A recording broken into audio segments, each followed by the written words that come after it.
Mare, nakita mo ba yun? Ha? Ang alin? My gosh, Mare, tinatakot mo naman ako eh. Ano bang blood type mo? Siyempre, B.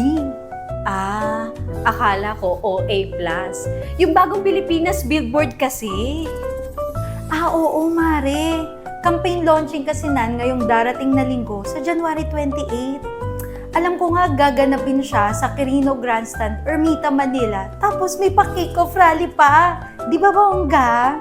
At hindi lang kick-off rally, magkakaroon din ng serbisyo caravan kung saan pwede mag-avail ng services mula sa DSWD, SSS, Pag-ibig, GSIS, PSA, PRC, PNP, NBI, at PhilHealth.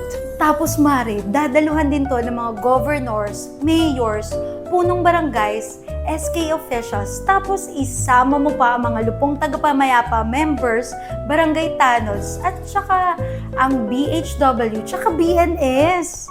Ay, pak, Mare! Full force ang ating LGUs para sa bagong Pilipinas. True, kaya G na tayo, Mare.